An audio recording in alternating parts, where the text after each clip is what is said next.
Assalamualaikum warahmatullahi wabarakatuh. Perkenalkan kami dari kelompok 9 Farmasi Veteriner kelas D. Di sini kami akan membahas tentang klasifikasi dan bentuk sediaan obat hewan. Saya Linda Sari Fauzia dengan NPM 10060324161 akan menjelaskan tentang klasifikasi jenis sediaan.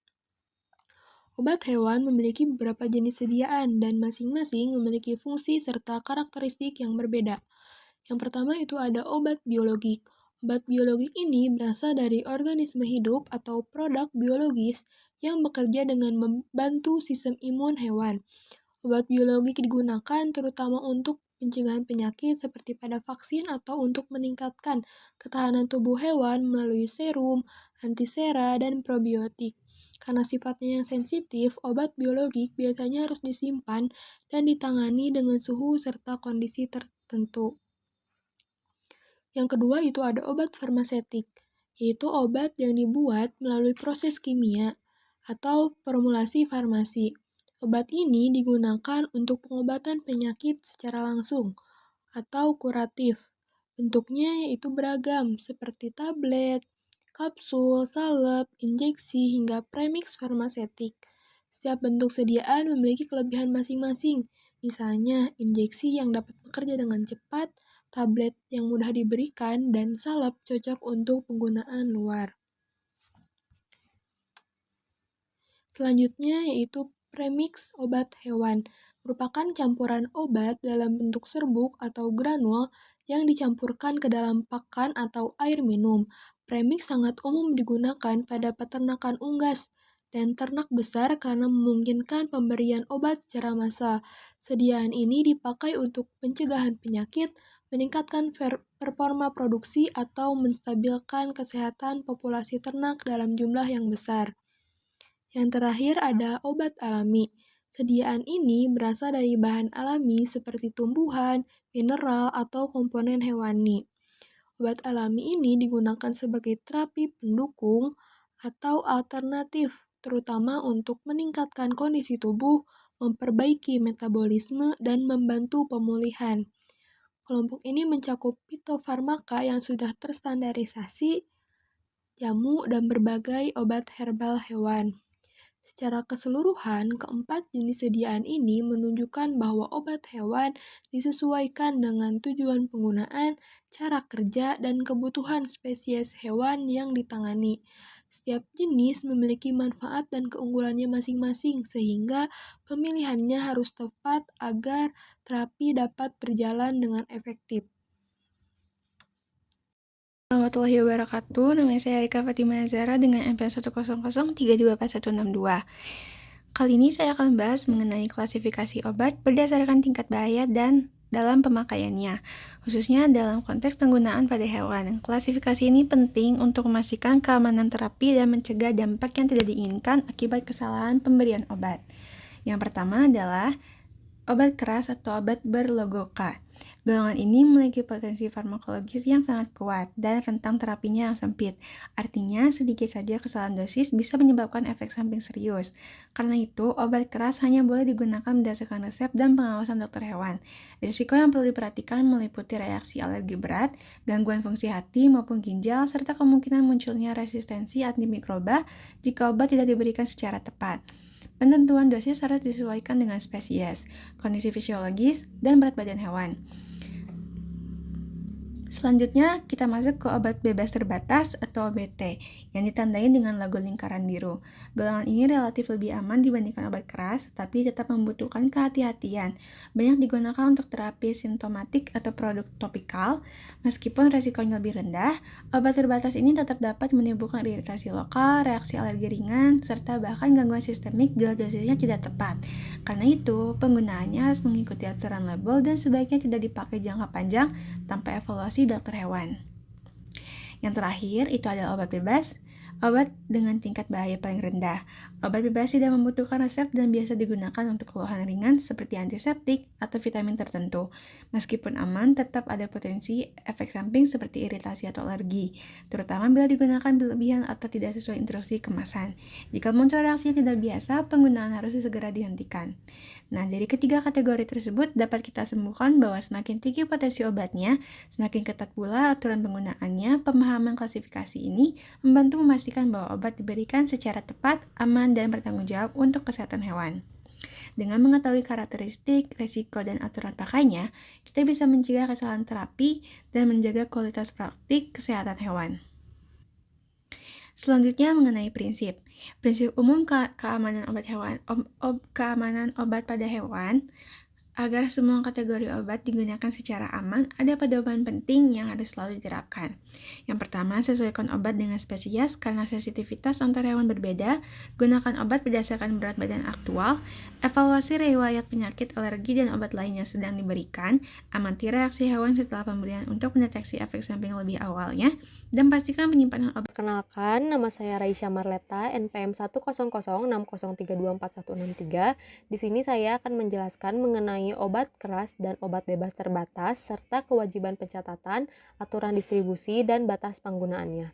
Serta saya akan menjelaskan juga mengenai pembagian berdasarkan strategi pengobatan dan rute pemberiannya. Daftar obat keras dan obat bebas terbatas berdasarkan Peraturan Menteri Pertanian Republik Indonesia Nomor 14 Tahun 2017.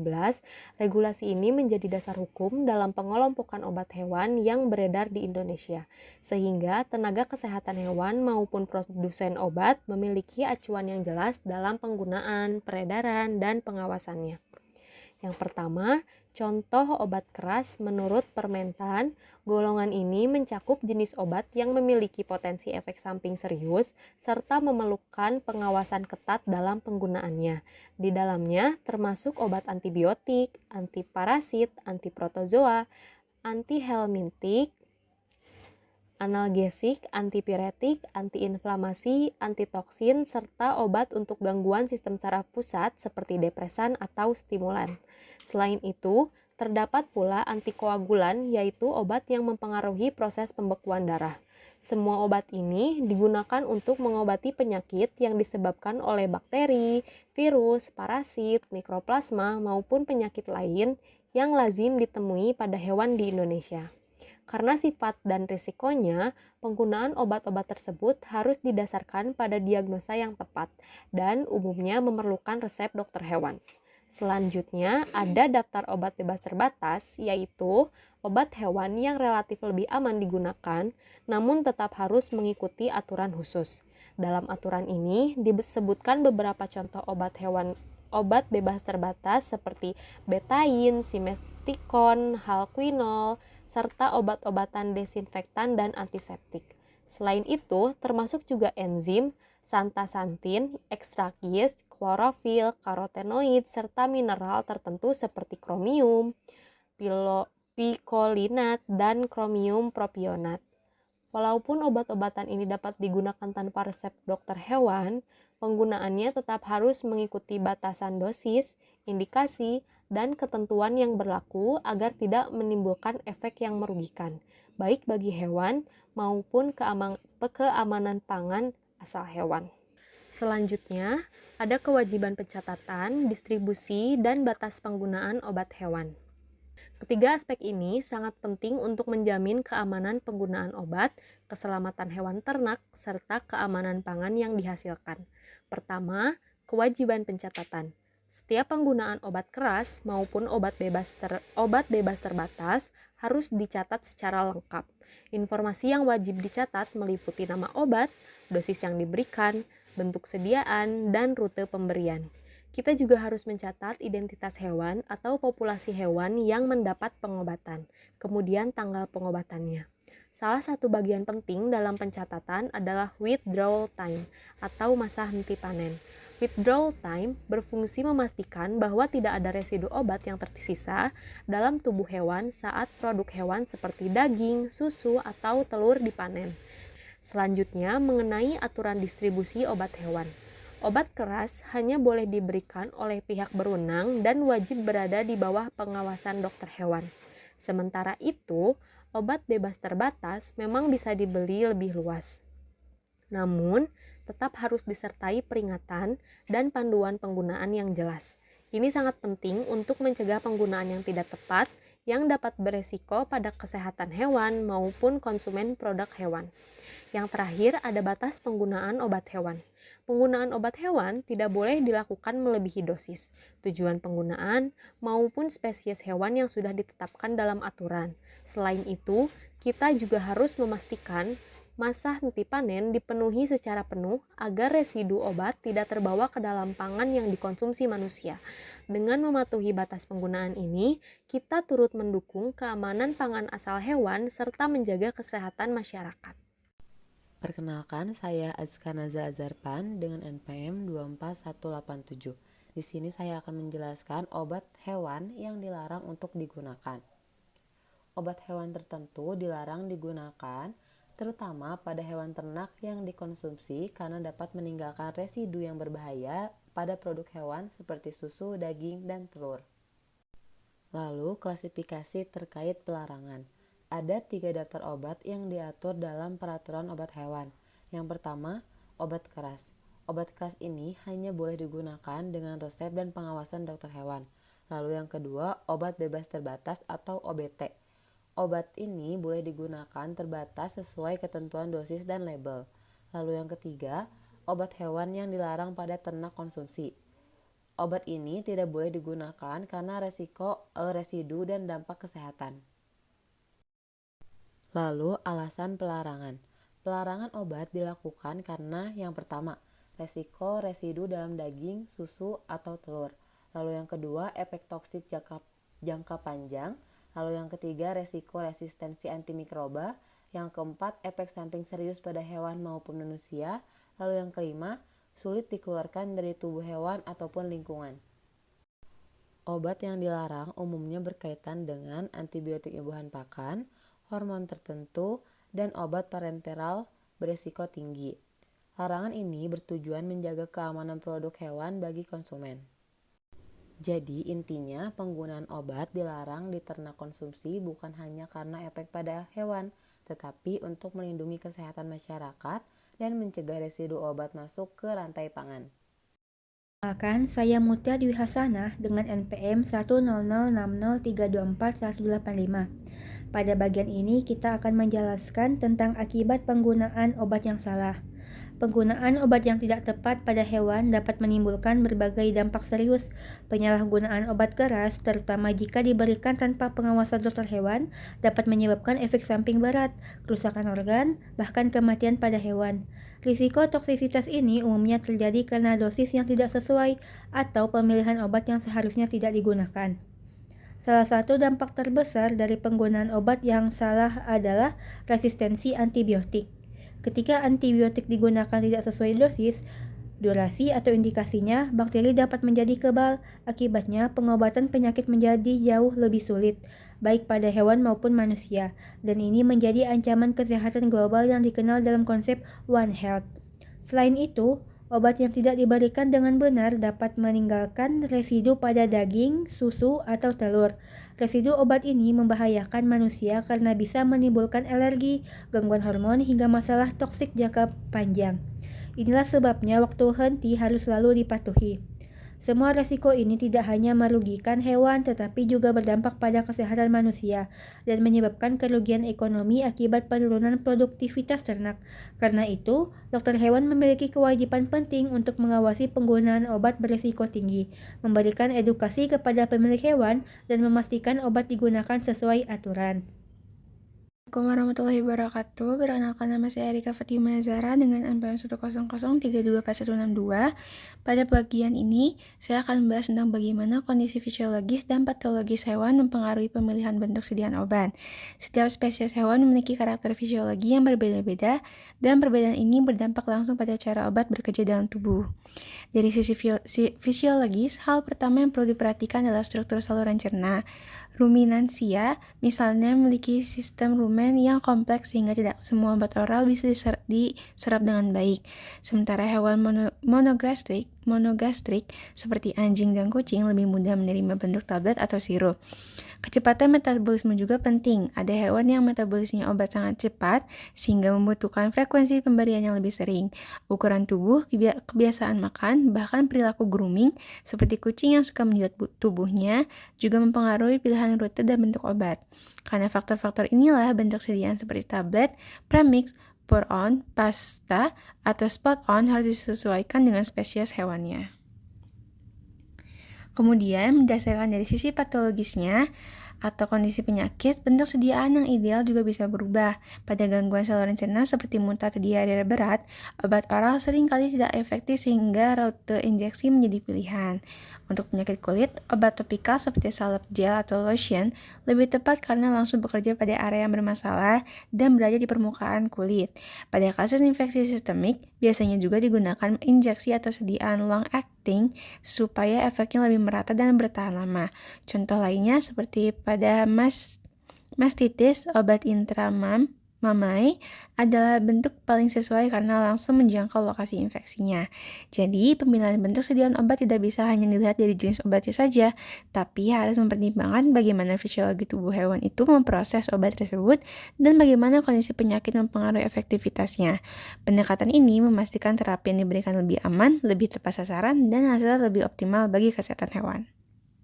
Perkenalkan, nama saya Raisya Marleta, NPM 10060324163. Di sini saya akan menjelaskan mengenai obat keras dan obat bebas terbatas, serta kewajiban pencatatan, aturan distribusi, dan batas penggunaannya. Serta saya akan menjelaskan juga mengenai pembagian berdasarkan strategi pengobatan dan rute pemberiannya. Daftar obat keras dan obat bebas terbatas berdasarkan Peraturan Menteri Pertanian Republik Indonesia Nomor 14 Tahun 2017, regulasi ini menjadi dasar hukum dalam pengelompokan obat hewan yang beredar di Indonesia, sehingga tenaga kesehatan hewan maupun produsen obat memiliki acuan yang jelas dalam penggunaan, peredaran, dan pengawasannya. Yang pertama, contoh obat keras menurut Permentan, golongan ini mencakup jenis obat yang memiliki potensi efek samping serius serta memerlukan pengawasan ketat dalam penggunaannya. Di dalamnya termasuk obat antibiotik, antiparasit, antiprotozoa, antihelmintik, analgesik, antipiretik, antiinflamasi, antitoksin, serta obat untuk gangguan sistem saraf pusat seperti depresan atau stimulan. Selain itu, terdapat pula antikoagulan, yaitu obat yang mempengaruhi proses pembekuan darah. Semua obat ini digunakan untuk mengobati penyakit yang disebabkan oleh bakteri, virus, parasit, mikroplasma, maupun penyakit lain yang lazim ditemui pada hewan di Indonesia. Karena sifat dan risikonya, penggunaan obat-obat tersebut harus didasarkan pada diagnosa yang tepat dan umumnya memerlukan resep dokter hewan. Selanjutnya, ada daftar obat bebas terbatas, yaitu obat hewan yang relatif lebih aman digunakan, namun tetap harus mengikuti aturan khusus. Dalam aturan ini disebutkan beberapa contoh obat bebas terbatas seperti betain, simestikon, halquinol, serta obat-obatan desinfektan dan antiseptik. Selain itu, termasuk juga enzim, santasantin, ekstrakis, klorofil, karotenoid, serta mineral tertentu seperti kromium, picolinat, dan kromium propionat. Walaupun obat-obatan ini dapat digunakan tanpa resep dokter hewan, penggunaannya tetap harus mengikuti batasan dosis, indikasi, dan ketentuan yang berlaku agar tidak menimbulkan efek yang merugikan, baik bagi hewan maupun keamanan pangan asal hewan. Selanjutnya, ada kewajiban pencatatan, distribusi, dan batas penggunaan obat hewan. Ketiga aspek ini sangat penting untuk menjamin keamanan penggunaan obat, keselamatan hewan ternak, serta keamanan pangan yang dihasilkan. Pertama, kewajiban pencatatan. Setiap penggunaan obat keras maupun obat bebas terbatas harus dicatat secara lengkap. Informasi yang wajib dicatat meliputi nama obat, dosis yang diberikan, bentuk sediaan, dan rute pemberian. Kita juga harus mencatat identitas hewan atau populasi hewan yang mendapat pengobatan, kemudian tanggal pengobatannya. Salah satu bagian penting dalam pencatatan adalah withdrawal time atau masa henti panen. Withdrawal time berfungsi memastikan bahwa tidak ada residu obat yang tersisa dalam tubuh hewan saat produk hewan seperti daging, susu, atau telur dipanen. Selanjutnya, mengenai aturan distribusi obat hewan. Obat keras hanya boleh diberikan oleh pihak berwenang dan wajib berada di bawah pengawasan dokter hewan. Sementara itu, obat bebas terbatas memang bisa dibeli lebih luas. Namun, tetap harus disertai peringatan dan panduan penggunaan yang jelas. Ini sangat penting untuk mencegah penggunaan yang tidak tepat yang dapat beresiko pada kesehatan hewan maupun konsumen produk hewan. Yang terakhir, ada batas penggunaan obat hewan. Penggunaan obat hewan tidak boleh dilakukan melebihi dosis, tujuan penggunaan, maupun spesies hewan yang sudah ditetapkan dalam aturan. Selain itu, kita juga harus memastikan masa henti panen dipenuhi secara penuh agar residu obat tidak terbawa ke dalam pangan yang dikonsumsi manusia. Dengan mematuhi batas penggunaan ini, kita turut mendukung keamanan pangan asal hewan serta menjaga kesehatan masyarakat. Saya Azkanaza Azarpan dengan NPM 24187 akan menjelaskan pembagian berdasarkan kemudahan pemberian dan dampak habitat. Yang pertama, kemudahan pemberian obat. Kemudahan pemberian obat dipengaruhi ukuran dan jenis hewan. Yang pertama, hewan besar seperti sapi dan kuda, mereka lebih mudah diberikan obat injeksi atau bolus. Yang kedua, hewan kecil seperti anjing dan kucing. Mereka lebih mudah diberikan bentuk suspensi atau spot on. Yang ketiga, unggas. Idealnya dalam bentuk premix pakan atau larutan air minum agar lebih efisien dalam populasi yang besar. Lalu, kemudahan pemberian obat. Kemudahan pemberian obat ini dibagi menjadi dua, ada yang di kandang, di lapang. Kalau di kandang, biasanya lebih mudah mengontrol dosis, pencatatan, observasi efek, dan sanititas. Kalau di lapang, membutuhkan sediaan yang praktis, cepat, dan tidak memerlukan alat steril kompleks, misalnya oral paste, spray, atau injeksi sekali pakai. Lalu, pemilihan sediaan berdasarkan dampak habitat. Untuk satwa liar, sediaan dipilih yang tidak mencemari lingkungan, seperti peluru sedasi atau dart dengan dosis yang tepat, sediaan slow release, atau formulasi yang tidak meninggalkan residu pada vegetasi, air, atau rantai makanan. Tujuannya untuk mencegah kerusakan ekosistem dan gangguan interaksi antar spesies. Lalu yang terakhir, biosecurity dan sanitasi. Saat pemberian obat, biosecurity harus diperhatikan untuk mencegah penyebaran penyakit. Protokolnya meliputi yang pertama alat steril, yang kedua sarung tangan dan higienitas petugas, yang ketiga pemisahan hewan sakit, dan yang keempat pengelolaan limbah, obat, dan jarum bekas. Hal ini penting untuk melindungi hewan, manusia, maupun lingkungan sekitar. Pada intinya, pemilihan bentuk obat dan metode pemberian harus mempertimbangkan jenis hewan, kondisi lingkungan, keamanan pengguna, serta dampak terhadap habitat dan biosecurity. Selanjutnya, pada pembagian berdasarkan ketersediaan obat dan farmakoekonomi. Di dalam praktik di lapangan, ketersediaan obat menjadi salah satu pertimbangan penting. Pada daerah terpencil, akses obat sering terbatas, sehingga dokter hewan harus memilih bentuk sediaan yang lebih stabil, lebih mudah dibawa, dan memiliki masa simpan yang lebih panjang. Harga obat juga harus dipertimbangkan berdasarkan efektivitas klinisnya. Tidak semua obat mahal memberikan hasil terbaik, sehingga analisis biaya dan manfaat sangat penting, terutama untuk peternakan besar. Pada populasi hewan seperti sapi dan ayam, efisiensi biaya menjadi prioritas. Pemberian obat secara massal melalui air minum atau premix sering lebih ekonomis dibandingkan terapi individual. Hal ini membantu menekan biaya per ekor sambil menjaga kesehatan seluruh populasi. Dalam farmakoekonomi, pemilihan bentuk sediaan juga berpengaruh. Serbuk mungkin lebih stabil dan murah dalam distribusi, sementara cairan lebih cepat diserap tetapi memiliki keterbatasan penyimpanan. Semua ini perlu dipertimbangkan termasuk potensi waste. tenaga kerja yang dibutuhkan, serta dampaknya terhadap hasil produksi dan waktu henti. Dengan memahami pertimbangan ini, dokter hewan dapat memilih terapi yang aman, efektif, dan tetap ekonomis sesuai kondisi di lapangan.